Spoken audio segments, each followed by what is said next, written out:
Hello and welcome to the FMCC webinar, ISO 55000, Changing the Conversation, presented by Nicholas Fioravante. Next slide, please. I do want to let everyone know that they have been muted for audio quality and this presentation is being recorded. If you do have any questions during the webinar, please type them into the chat box and we'll go over to them at the end during the Q&A portion of the webinar. Next slide, please.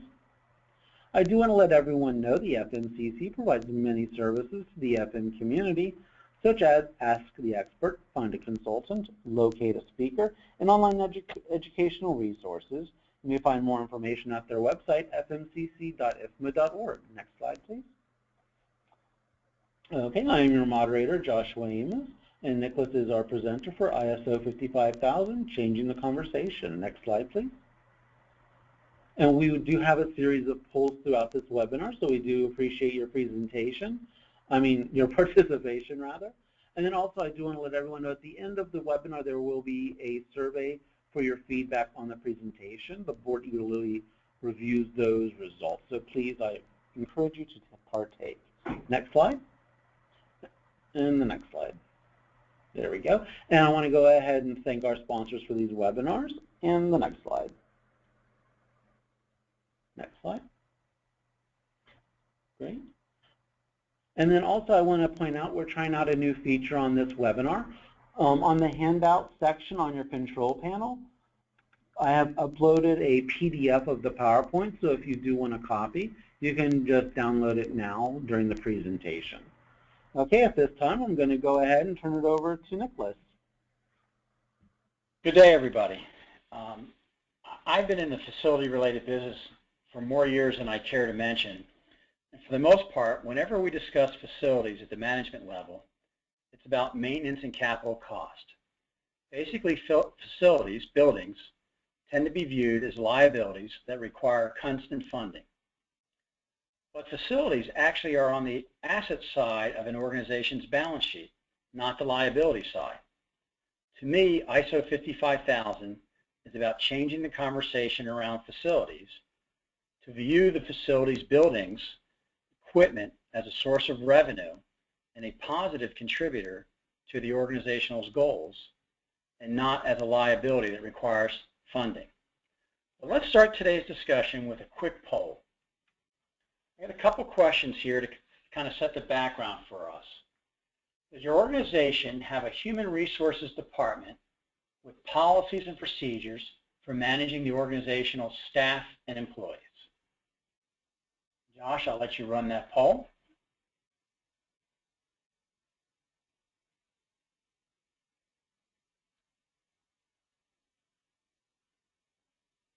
Okay, there we go. 100% say yes. Okay. Does your organization have a financial department with policies and procedures for managing the organization's financial results?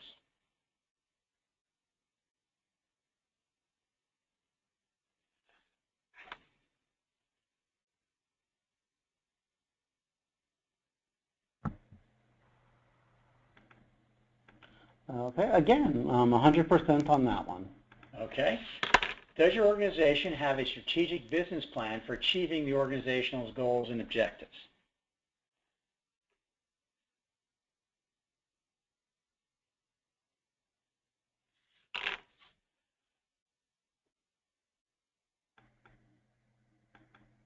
Okay, a little change up. 91% yes, 9% no. Okay. Now, not a formal poll question, but a question for you to consider. Does anyone know why I'm asking these questions? Today, all good senior leadership recognizes the need for a strategic business plan and the need to actively manage their financial resources and human capital. But do they recognize the need to manage, in many cases, their largest asset of their organization, their buildings and facilities? Or do they let the facilities and buildings manage them by deteriorating and falling apart and then demanding attention at the most inopportune times? So to help us along today, I've broken the agenda into 3 sections: an introduction and a brief overview of the asset management standards. This is not a classroom exercise. You will not be ISO 55000 experts at the end of this brief overview. The second part is a business case, basically the drivers and potential benefits from the standards.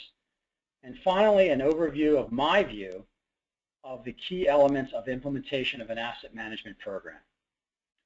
So as we start, today when I refer to ISO 55000, I'm actually referring to three standards. 55000 provides an overview and the principles for asset management.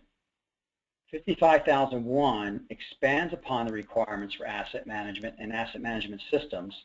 And 55002 provides the details of an asset management system. But for today, when I say 55,000, I'm talking about all these together as one set of standards. There's also some key definitions that we need to keep in mind. Under 55,001, asset management translates the organization's objectives into asset-related decisions, plans, and activities using a risk-based approach. What is meant by the organization's objectives? For example, an educational institution, it could be providing a quality learning environment. For a healthcare organization, it could be providing excellent patient care. For an owner of office space, it could be providing reliable Class A office space. So in theory, if you follow the ISO 55000 logic, if your strategy is to maintain Class A office space for leasing purposes as your business, how you handle, say, elevator maintenance and the modernization schedule for elevators would be completely different if your goal was to provide Class B or Class C office space. For those of you that have had experience in Class A office space, you'll know that elevator response time is one of the highest needs for the users of the office spaces. It gets you your highest number of complaints if the elevators are not working. So many years ago, when I was in charge of 60-some office buildings in the Washington, D.C. area, I knew that we were trying to have a Class A office space, which meant the highest leasing in the area. I knew about the elevator response time. So I developed an elevator maintenance program to basically give me that required response time to satisfy all my customers. And I developed a modernization schedule, basically a capital funding program, to make sure that the elevators were able to maintain that response time over, as they aged. So unbeknownst to me, I was implementing the principles of ISO 55000 because I had connected my responsibility with the organizational objectives. And that's what we're really talking about here when we say a coordinated activity of an organization to realize the value of that asset. As we proceed in the 55,000 standards, you'll be seeing basically a set of sphere of influences. So think at the very outside ring of a sphere is the management of the overall organization. What is your business strategic goals, which 90-some% of you said your organization has.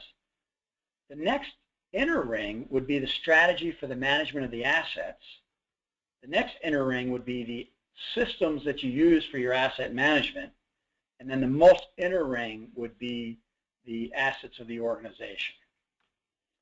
So with that, let's jump into this brief overview. Let's start with a little bit of a history so you understand where this came from, and then we'll, a little bit of purpose and scope. The importance of asset management came to attention really around public infrastructure. And by infrastructure, I mean transportation, utilities. All these organizations require large capital investments for when they're initially installed, but now today to address years of deferred maintenance. As you can imagine, when infrastructure is being built, the underground utilities, little thought is given to how it would be replaced when it finally wears out. Like here in the Washington, D.C. area, we're now experiencing pipe failures for the water supply system that was put in 60-some years ago.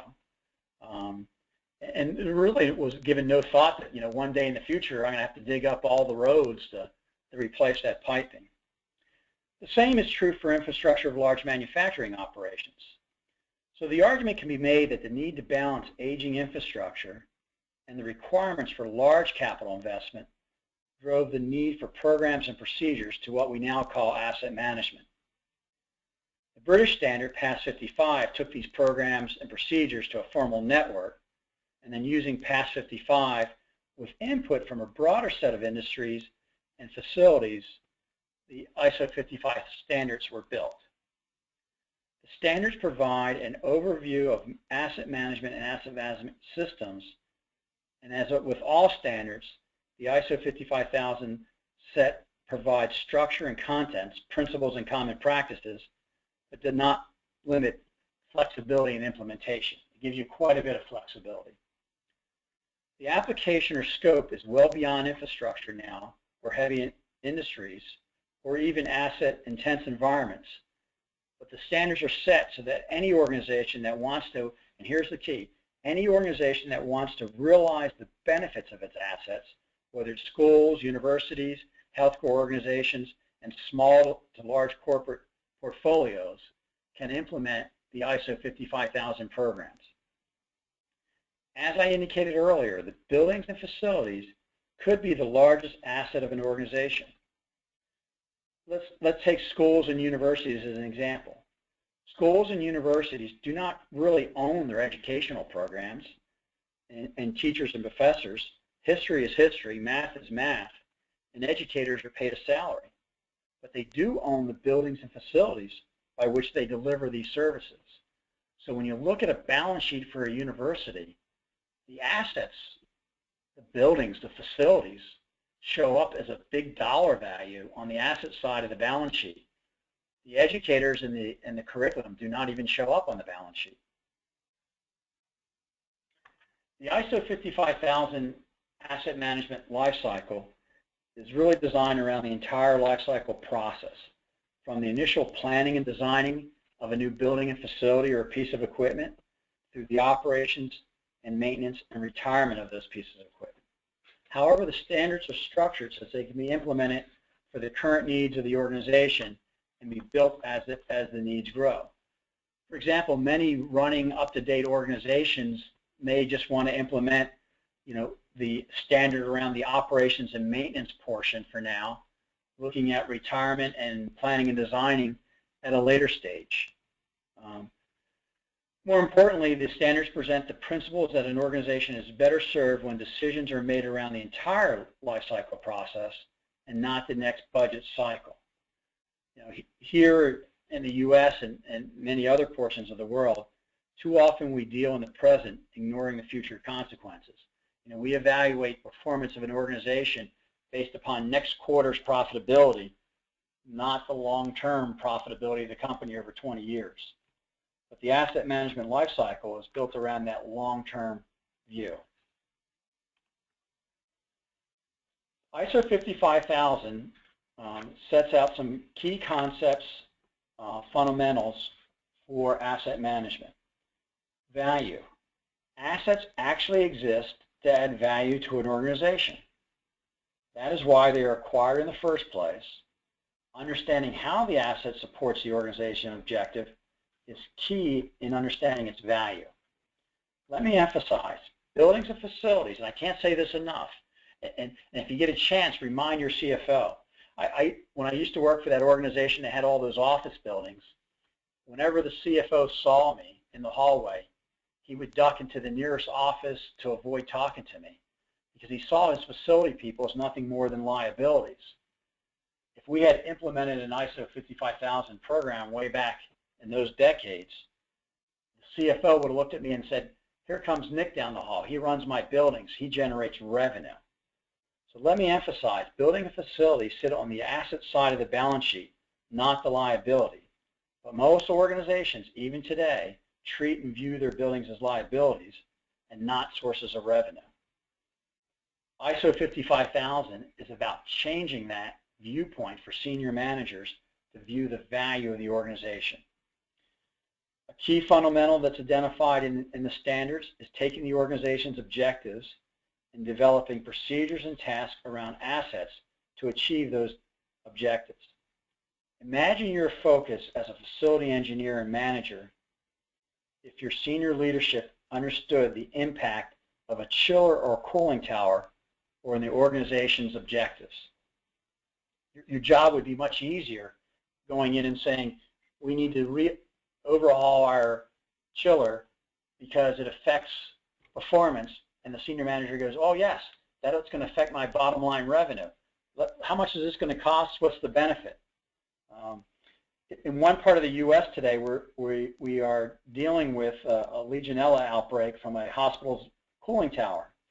I would bet you the senior leadership of that healthcare system now understands the importance of proper maintenance for that asset, and are probably taking the steps to starting to manage their assets. They're probably going looking across the rest of their portfolio of buildings and systems going, what else do I need to pay attention to prevent an outbreak of Legionella or anything else that's negatively going to impact my business? So the standards about alignment of the organization's objectives with your asset management, maintenance, and procedures. The ISO 55000 is very strong on leadership. Going back to the level of spheres of influence, leadership needs to understand and commit to asset management as part of the organization's management. Roles and responsibilities need to be established and supported, just like you answered the questions on the financial and the human resources. Today's organizations have a CFO and they have a VP of HR, and we're talking about elevating assets to the same level as finances and human capital.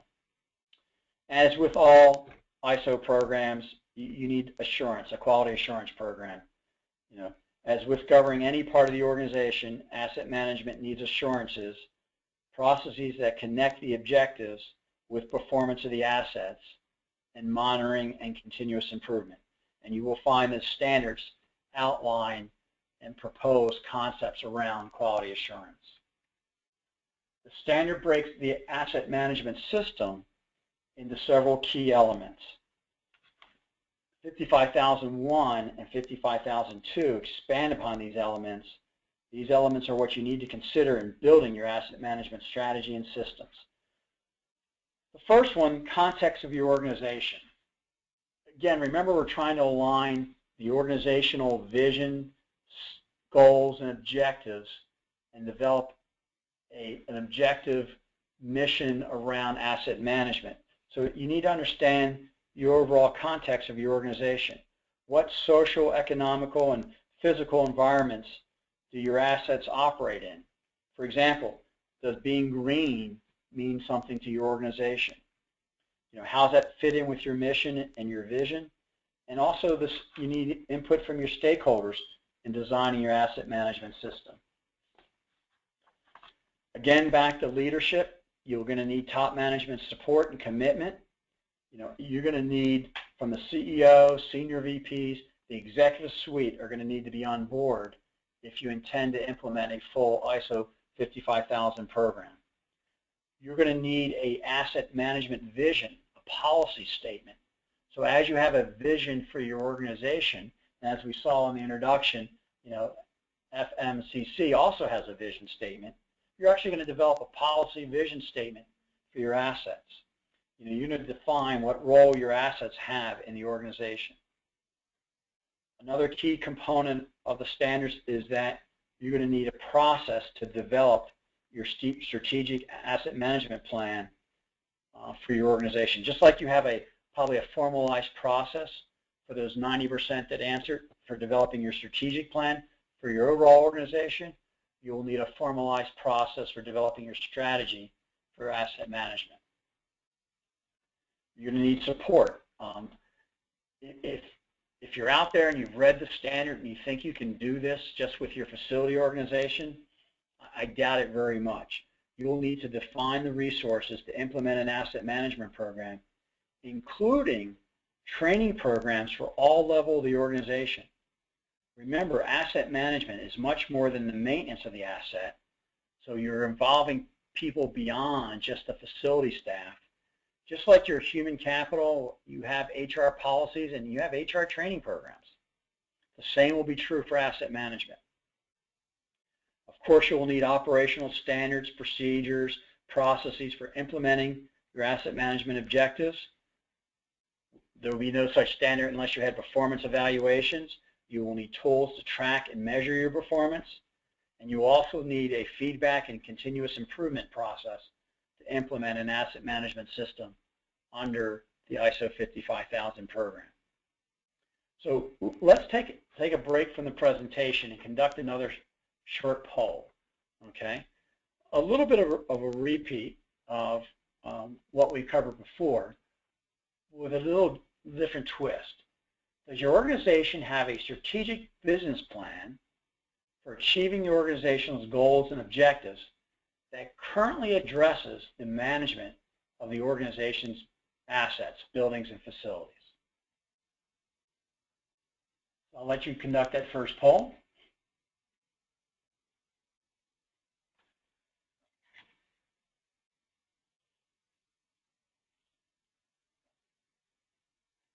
Okay, 17% say yes, 83% say no. Not surprising, that's what would be expected. And maybe the next part will change that. Now, given those results, I think we'll know the answer here, but does your organization's executive management view the buildings and facilities as sources of revenue or as liabilities that need funding to maintain? So do you have that old CFO that I had that ducks into every corner of the room to avoid talking to you? Or does your CFO put his arm around you and say, what a great quarter we had. You guys really have generated revenue for me?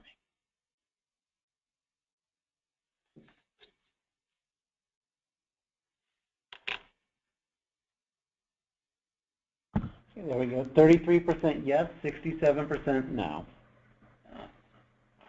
The 33% surprises me. So let's move on. The ISO 55000 standards themselves present a business case for asset management, and they talk about benefits from implementing asset management. But a standard itself is not driving this. You know, from the conferences I attend, from the papers we see publishing, we're seeing more and more attention at the senior level on asset management.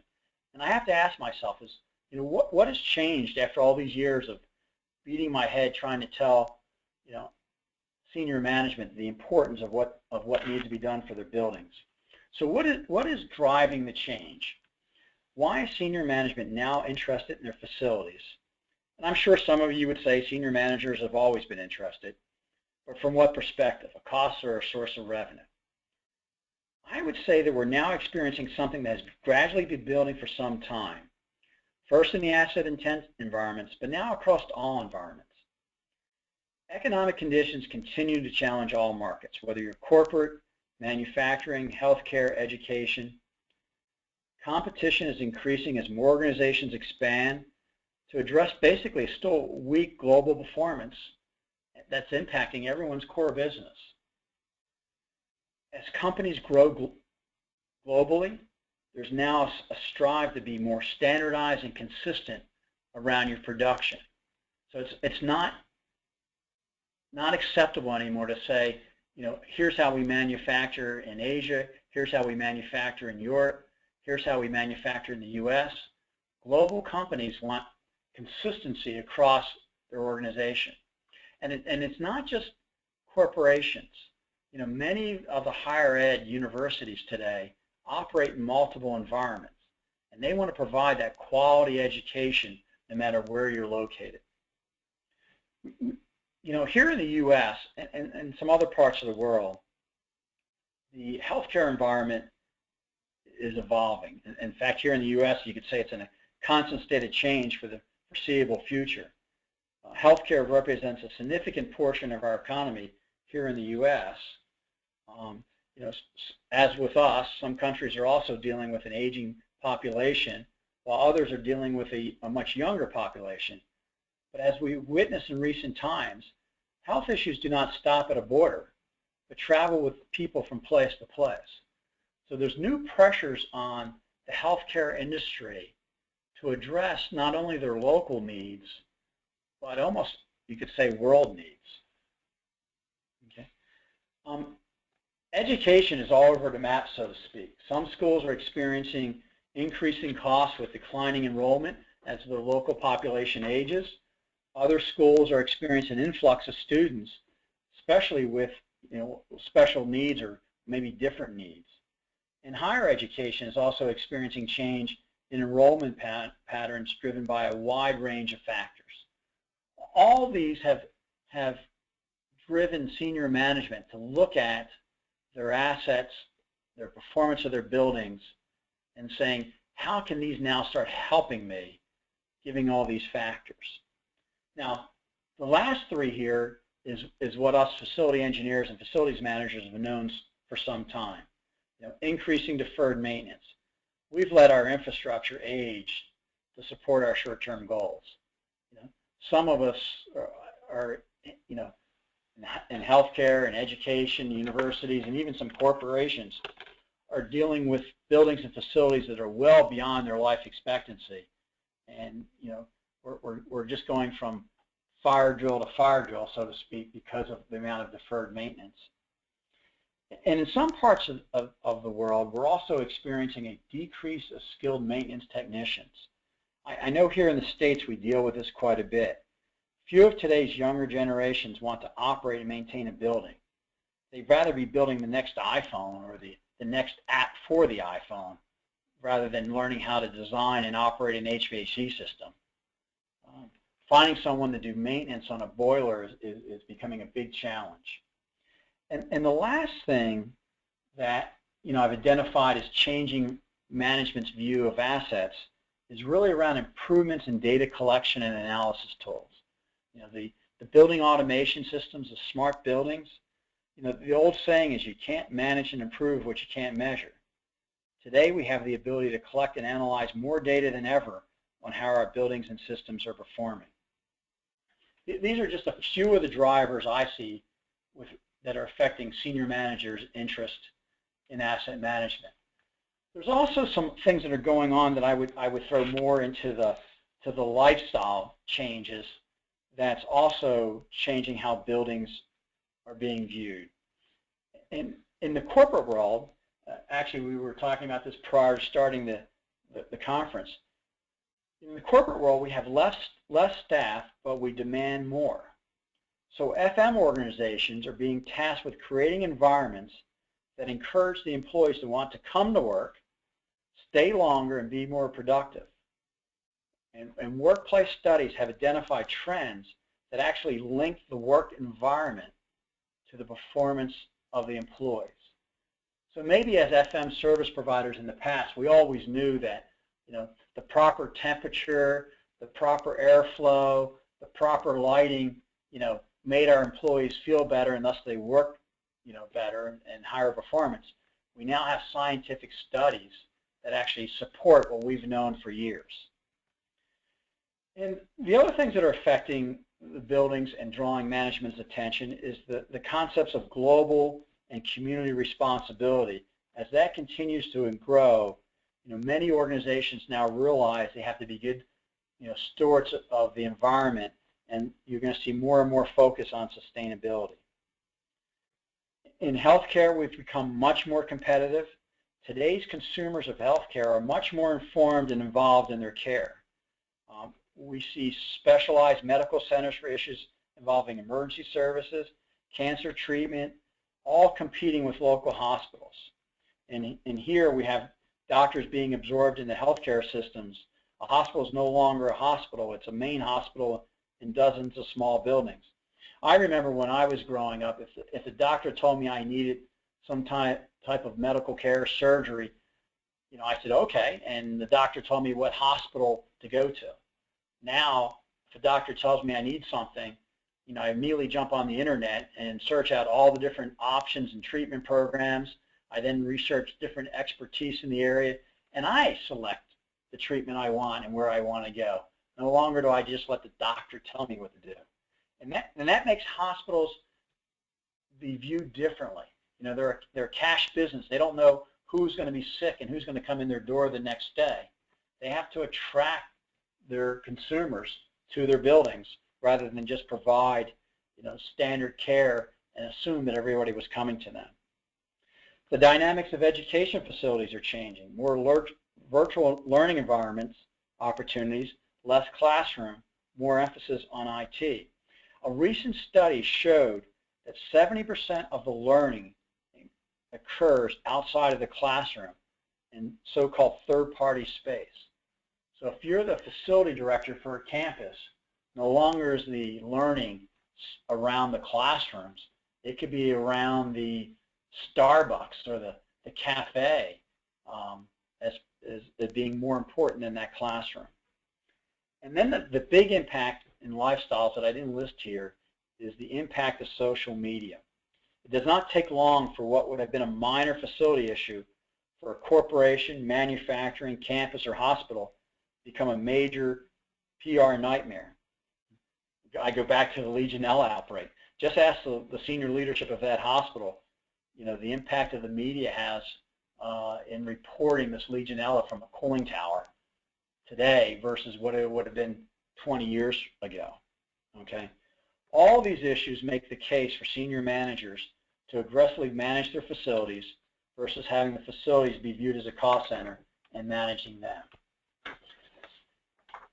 The standards list a full set of expected benefits from asset management. I separate the list into two categories, what I call direct benefits that are more quantitative in nature, and then indirect benefits which are more qualitative in nature. Do not assume that asset management is focused on reducing costs. You could say it's about aligning cost with your organization's objectives. For example, our clients focus on improved performance, improved reliability, and of course cost reduction. But overall, we found that client interest in asset management are more focused on the other outcomes that drive revenue than just focusing on reduced cost. As we discussed earlier, healthcare facilities are under extreme stress. Limited investment funds that must address service needs like new MRIs and CAT scan equipments, and the facilities have high deferred maintenance, and a customer base that's more informed and selective in where they go. So here, one of our clients undertook an effort to improve overall performance of its assets, not necessarily to reduce costs. Their goal was to improve client satisfaction and care, thus increasing their profits and revenue. So at the end of implementing an ISO 55000 type program, they did not drive costs down, but they did drive their patient satisfaction scores up, and they were viewed more favorably in the local community. So they view the success of their program as driving revenues and profits, not as driving cost. Indirect benefits, I've listed them here: social responsibility, compliance with regulation, enhanced reputation, improved organizational sustainability. The approach of aligning the asset management with the organization's objectives provides the opportunity to align the benefits with the softer side of an organization. Another one of our clients engaged us regarding asset management strictly for business continuity reasons. They had experienced a major business interruption that impacted their clients and short-term revenue, but more importantly, threatened their reputation in the marketplace. Their competitors were using their downtime as a reason for them to switch. So their focus was understanding their assets and improving their reliability. They wanted to improve reliability to improve the marketability and thus the revenue of their company. So they focused on enhanced reputation as the reason to do asset management. So that's kind of a summary of the benefits and within the standard. Let's take another quick poll here. Thinking of your own organization, what would be more important to your organization? Direct benefits or indirect benefits? So set this up as either an A or a B answer.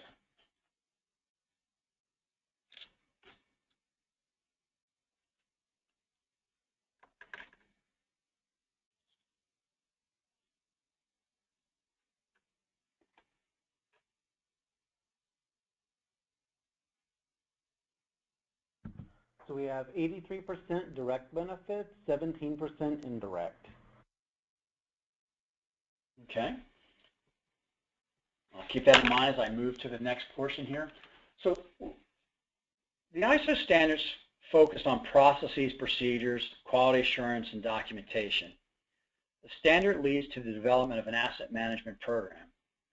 But at the end of the day, so to speak, us facility engineers and managers need to implement the programs and procedures to achieve results.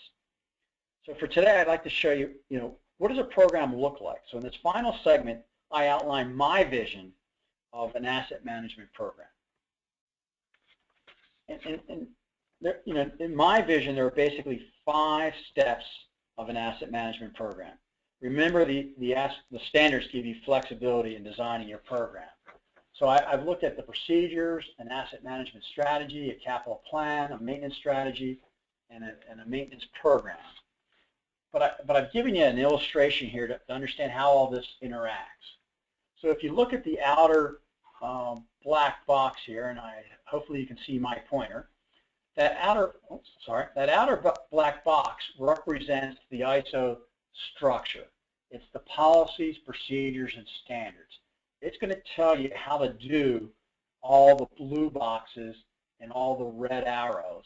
It's going to give you the procedures for doing them. It's going to give you the feedback loops for how to achieve those. It basically drives everything that's inside that box. But inside the box are the key things that we need to accomplish. And I'm going to go through these one by one as we go through the next part of this presentation. But try to keep this flow chart in mind as I go through the next couple of slides. So starting with the asset management program, the overall ISO program, the first step is obviously to build your policies, procedures, standards, and work tasks. And you have to ask yourself a question. Do you want to be ISO certified, or you just want to follow the principles of ISO management? Of asset management. And the reason I ask you this question is some of these and the documentation and the detail you go into, if you're not going to be certified, you can just maybe not go as deep into each one of these topics. Sodexo, as an FM service provider and partner with our clients in managing their assets, have built what we refer to as our asset management framework, which is what you see here. We've taken the elements of the asset management system as outlined in ISO 55000 and built them into a plan, do, check, act structure. And you can see as you go through these, we've built into all this each of the core elements of the context of the organization, the leadership, the planning, the support, the enablers, the operations, the performance, the life cycle, the improvement programs. All those are built into our asset management framework. And what this turns into is, so for us as a service provider, we've built this framework. So we have what's called the Sodexo references, which is an asset management framework policy. It turns into be 22 core processes. If you go back through this plan, do, check, and act is embedded in 22 core processes, and then a whole set of references and standard operating procedures. We've then taken those into what we call application guides, which basically guide our clients and us through a process to come up with a contract manual, which basically is a local client asset management program. So think about this. 22 core processes, 190 technical standards, 26 guides. That's what we're talking about when we say an ISO 55000 program that covers the full life cycle of an asset. Okay? So if I flip back real quick, I don't mean to make anybody dizzy, so that outer box is what I just talked about in the way of how much we have built in the way of core processes and standards. And all that's now going to achieve what's in those inner boxes.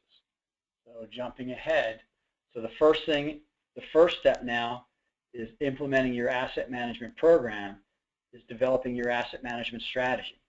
What are your organization's objectives and key drivers? Is it performance, operational excellence? Is it workplace environment? Is it regulatory? What are going to be the drivers that lead to your asset management policy and procedures? Will your strategy be around performance, ensuring a safe and sustainable operation? Will your strategy be around cost management to strengthen your competitiveness? Or, are you going to be around risk control? Is it around, supporting your business priorities by managing your risk? All those are going to be your strategy. And it's important to understand your strategy when you go and develop your capital plan and your maintenance plan. The next step in the process is to start the alignment of the management of your assets with your organizational objectives is to develop a strategic capital plan. You notice I call it a strategic capital plan, not a capital budget. A capital plan identifies how you will manage the assets, how the assets will be maintained, renewed, and replaced in support of your organizational objectives over the long term. A capital budget is what you need next year and the following year. It's not a long-term view. Capital budgets are more what you need in the way of funding for the next period. Unfortunately, all buildings and systems and components do not last the same life. Each of these components have a different life expectancy.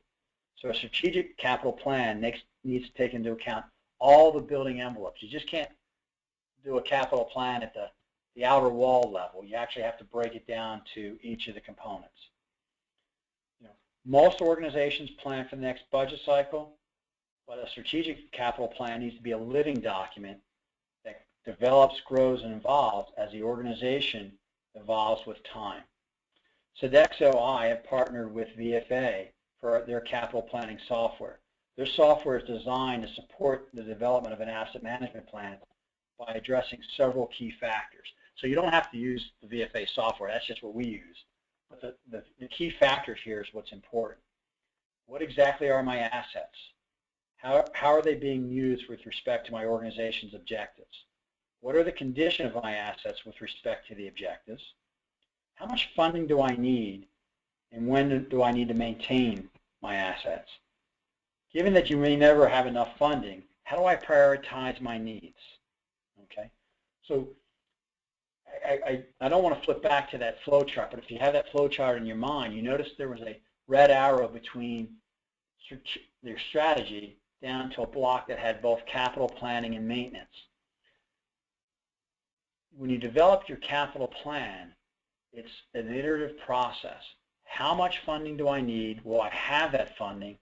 If I don't have that funding, how do I change my maintenance strategies to achieve when I will have that funding?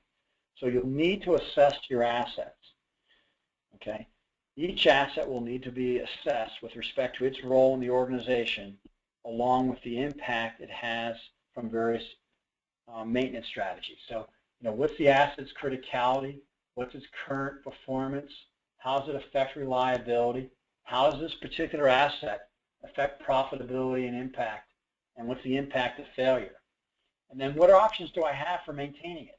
Is this an asset that's best to run to fail because it's relatively cheap? Do I basically have a planned maintenance program? Should I consider a predictive maintenance program? But each asset will need to be assessed individually. From your strategy and your capital plan, you can then move to designing an overall maintenance strategy for your organization. So your maintenance strategy will be applied to the assets based upon their function and criticality, and you'll determine the right maintenance program for that asset with the right drivers, benefits that matches your overall strategy.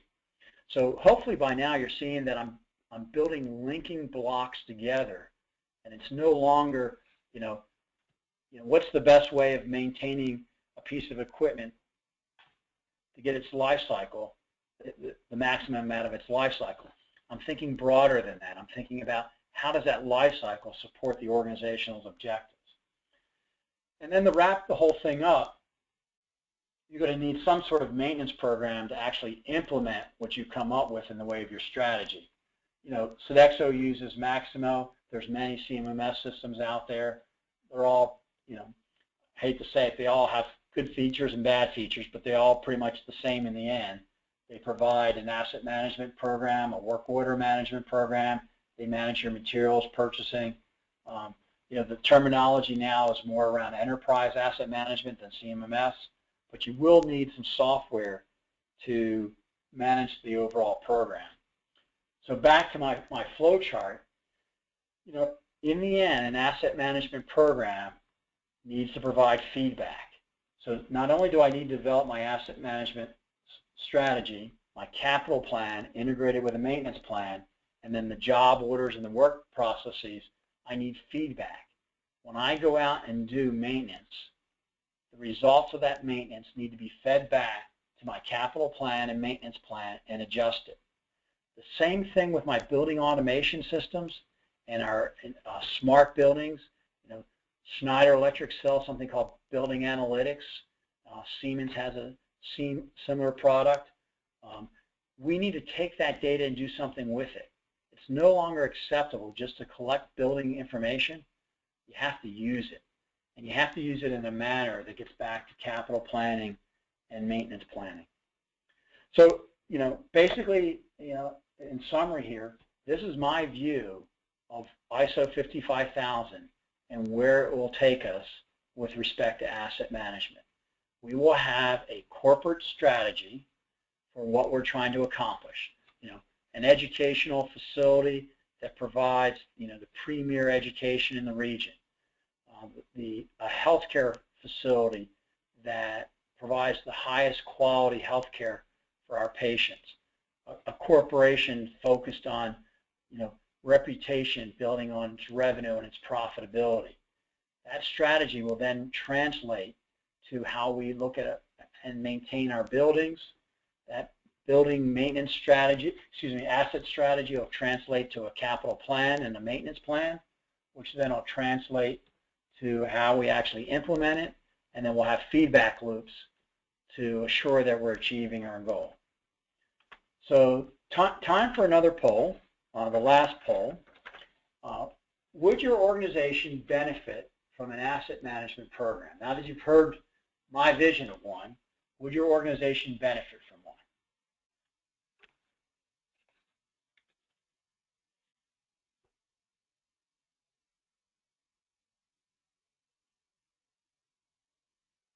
%100% say yes. Okay. So, since you will benefit from an asset management program, what pieces do you currently have? Do you currently have a condition assessment, a current condition assessment of all your assets? And when I say current, I mean one done within the last couple years, not one done 5 or 10 years ago.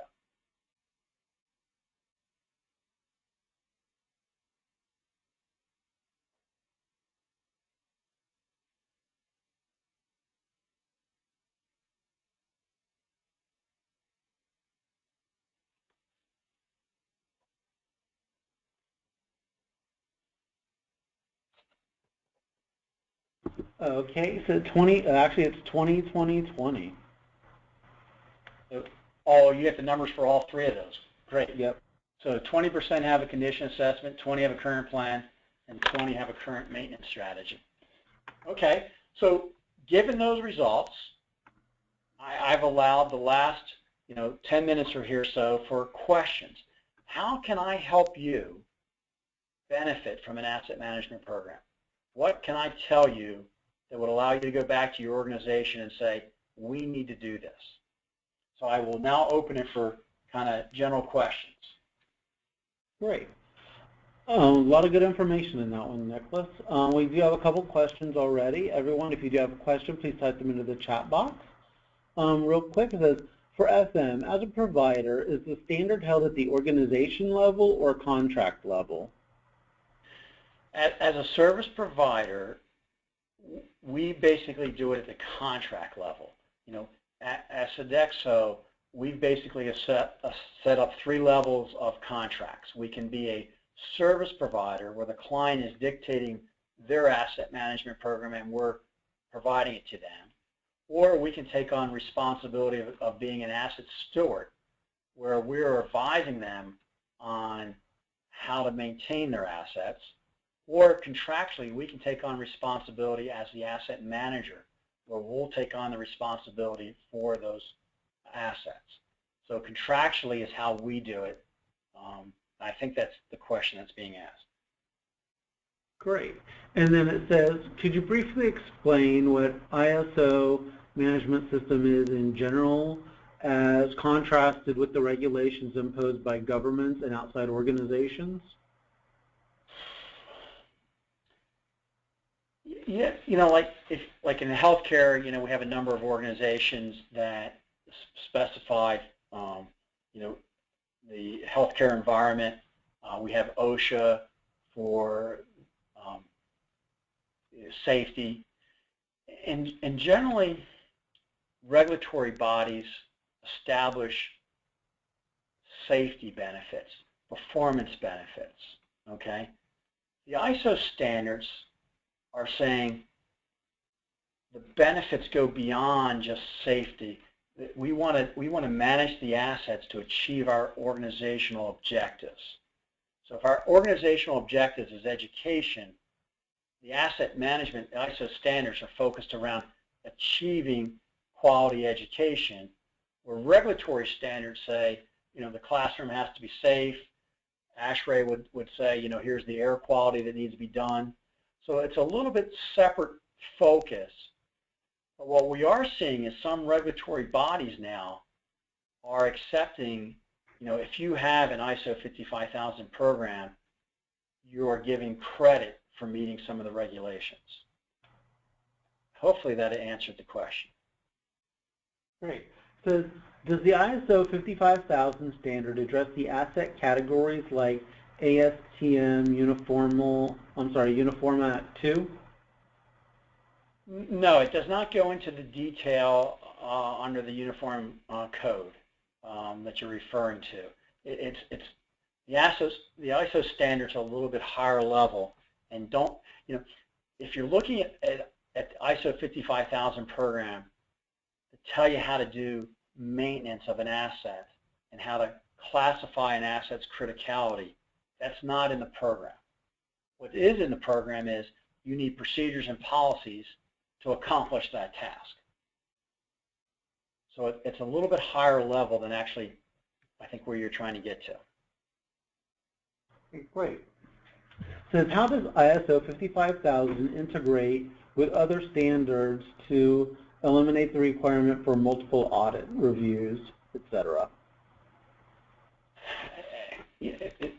I'm not an expert to speak on the auditing aspects of ISO 55000 because the auditing aspects of ISO 55000 are not 100% finalized at this time. So my gut tells me that there is going to be some overlap for a while until we get the auditing aspects right size, so to speak. Okay. And just one last question before we wrap up says, what commitments do we need in terms of time, finance, and resources to implement the standard to obtain accreditation? Wow, a great question. Every time Sodexo has gone to implement the ISO 55000 process or just an asset management process that even was not headed towards certification, unfortunately, we've underestimated the amount of time and resources. Okay. Once we've developed our program, we say that we can go in a 90-day period and take those programs that we already have and translate them into a local contract program. I would budget a time frame of 12 to 18 months to do what this chart has, the full outside box, and get everything up to speed internally. The amount of resources you need to do that, I'm saying for a large organization, in large, I'm saying, you know, you're operating multiple facilities and multiple locations, so not a school or a campus, more of a corporate environment. You're probably going to need a staff of 5 individuals focused on this full time for that 12 to 18 months. But you'll be involving resources throughout the organization. So I know it's not a clean answer because my experience to date is we've always underestimated, but that's the time frame and the amount of dedicated resources that I think you're going to need.